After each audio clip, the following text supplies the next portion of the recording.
Is the DJI Osmo Pocket 3 the ultimate vlogging camera or just another overhyped gadget? Let's find out. A lot of people think you need the absolute latest and greatest camera gear before you start your YouTube channel or start creating content, but is that really true? I bought the Osmo Pocket 3 a few weeks ago now, so I've had a bit of time to test it in different scenarios to see if it's right for me. I want to start this video off just by showing you some footage that I've managed to capture with this camera over the last couple of weeks. All of this footage was taken shooting in 4K 25 frames per second in the D-Log-M color profile and graded with the Rec 709 conversion LUT and my own creative tweaks. Oh, There we go.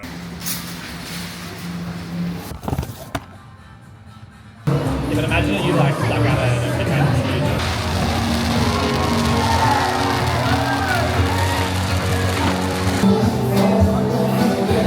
a Jockey, let's go.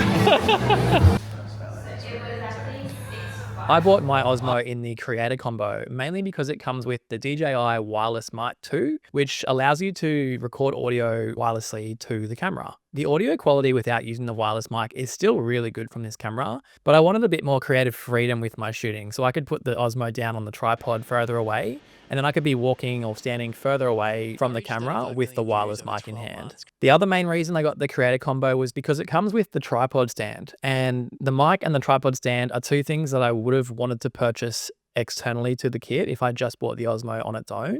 So I thought it's probably best value to get the Creator combo because it also comes with a bag and two different size battery compartments and a wide angle filter as well. This video won't be diving into the camera's specs and settings because this camera has been out for a little while now and there's so many videos that do exist on YouTube. And if you've stumbled across this one, you probably already know those specs anyway. What I will be going into is what this camera does really well, why I got it for me, and maybe some negatives and some drawbacks that you need to be aware of. If you're watching this video now, you're either one of two things. You've told yourself that you need this camera to start your vlogging YouTube channel, so you can't do anything until you've bought it. Or maybe you were like me and you've been using mirrorless and cinema cameras up until this point, and you've realized that to shoot out and about more comfortably and more discreetly, an Osmo would be something that could fill that gap. If you're thinking I need this camera because I need the highest quality video or no one's going to watch, so I'm not going to start my channel until I get it, I'd advise you to really ask yourself, is this really the main reason holding you back from starting? YouTube's proven time and time again that you don't need the latest and greatest, best quality footage out there to do well. Your actual storytelling ability and quality of education that you can provide people with videos will always trump the actual quality of the footage overall. So if this is you, I would strongly advise just filming a few videos on your iPhone or another camera that you might have lying around the house. Your first 20 or so YouTube videos that you produce, a lot of people probably won't even watch or scroll back later on to find. So use that initial time as more of a learning period for you to work out what you actually want to do and how you want to make it. So let's get into what this camera does well. Obviously, the size and the portability of this camera is incredible. This is it with the tripod and the little battery mount attached. But obviously, you know, all these things are detachable. You can unscrew them and just hold it in your hand, you know, out and about, the shops, whatnot, in public. And a lot of people can't even see it or even know what it is. It's way more discreet than holding a big mirrorless camera, and everyone knows that you're filming. The built-in gimbal on the camera is awesome at creating nice, smooth looking footage, especially when you're filming in like the selfie mode, as sometimes you see creators that are filming with a mirrorless camera and it looks super shaky, especially if you're watching it on like a really big screen TV, and it can make you feel like seasick almost. Whereas this doesn't do that. It's really nice and it makes you kind of almost just want to keep watching the video. It's nice and fluid. The camera's low light performance is also really good. It has a dedicated low light shooting mode.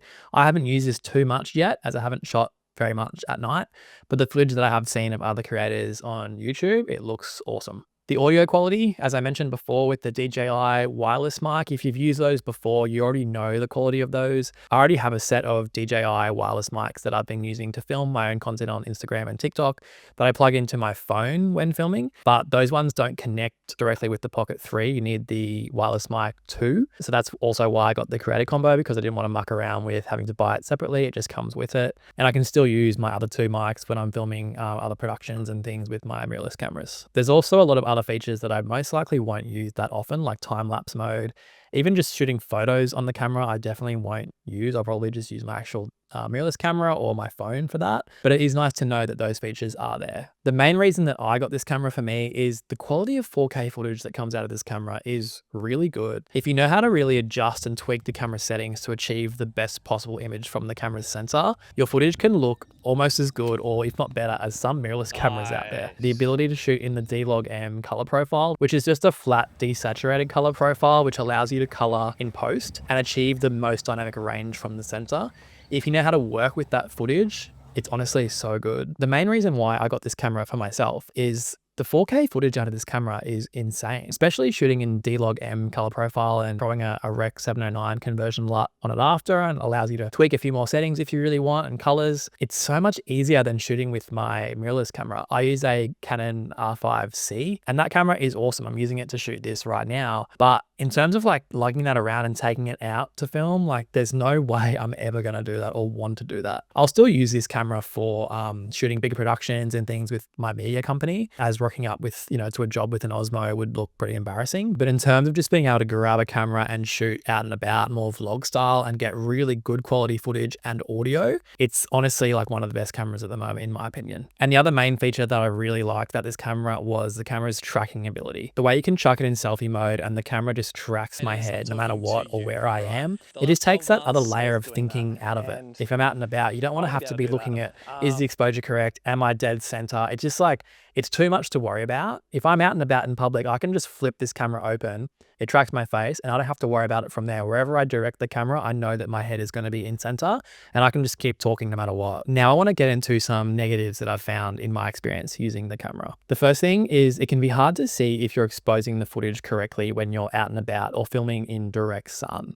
Given the size of the screen, obviously I understand it had to be small to make it portable, and I do prefer it being small, but that does also mean that it's harder to see if the footage is too bright or too dark when you're out and about. You can, of course, just keep the camera in a fully automatic mode, but if you have been shooting with video cameras for a while, you know that you won't want to be shooting everything in 4K 60 or a really high frame rate all the time, because you won't get that nice pleasing motion blur.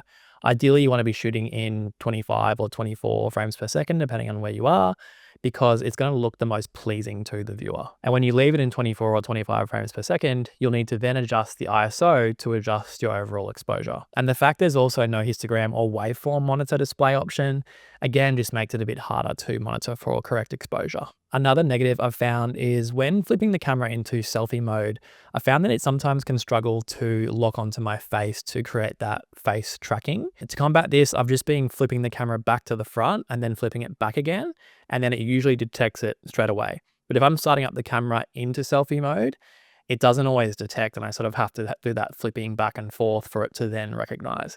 If you've had this trouble or you know how to fix this, please let me know down below. Another negative I've found, but it's also kind of fixable, is the sharpness settings of the camera straight out of the box. You'll see a lot of people on YouTube are adjusting their sharpness settings to -1 or -2. I've found -2 works really nicely for me because it's a bit softer, but I also don't know if that's just the base raw footage from the sensor or if it's actually adding a bit more of a soften or like a blur look to that footage. But to me, -2 still looks the best. So that's just kind of what I've gone with. The same goes for the in-camera noise reduction settings. I've found setting mine to -1 just helps when you're shooting in sort of darker situations and you won't see many of that blotching in the darker areas. And my final negative was just when shooting in that D-Log-M color profile, it would help if there was a view assist mode that you could toggle on and off onto the display screen. What I mean by that is a Rec 709 conversion put onto just the screen display, not actually being baked into the footage, but that will really just help when adjusting exposure and making sure that you're in focus a lot easier than just looking at a really flat color profile. So do you really need this camera? I would argue if you're just starting out a YouTube channel or starting in content creation, you probably don't need this camera immediately. I'm someone who's been shooting on mirrorless cameras and DSLRs, cinema cameras for a long time. That's what I do for my day job. So the reason I bought this camera is because it was so much easier to just grab this and go than setting up a cinema camera or a DSLR when I'm out and about. So for me, the Osmo filled that gap. If you're just starting out, I would definitely recommend learning proper exposure, framing, lighting, all of those things that can be done with an iPhone or another camera that you might have lying around the house. Definitely shoot a few videos with that first, and then you'll find what your current limitations are of your iPhone or other camera, and maybe the Osmo can fill that void for you. So shoot with what you have if or until you find that that setup is holding you back, and if it is, then you can find a solution, which may be the Osmo Pocket 3. Some things I would consider if you have decided to buy the Osmo Pocket 3. ND filters. This is something that you definitely will need if you want to get the best footage out of your camera. I opted for the K&F variable ND and mist filter combo because this is one of the filters that actually allows you to close the gimbal into the off position without having to remove the filter altogether. Some of the other ones may be a bit better quality, but you do have to remove that filter and put it back on every time you go to use it. And for me, I'm turning it on and off all the time. It was just another time waster. So I wanted to just get the one that I can just leave on and not have to worry about. You can get regular NDs that are just one stop the whole way through. So they're not variable in the fact that you just, twist to adjust from light to dark. But again, the convenience of having a variable one that you can just twist, and the fact that this is a portable camera that most likely will be going in and out of light and dark situations all the time, that convenience of using something that's variable just allows you to just keep it on pretty much 100% of the time. The Creator Combo set that I bought does come with a wide angle filter as well, which is pretty cool, but for me, I found that it doesn't actually give you that much extra width to warrant having to take things on and off all the time. So I just left it off. I've still got it if I need to use it. You can sort of stick it into the case that you get magnetically.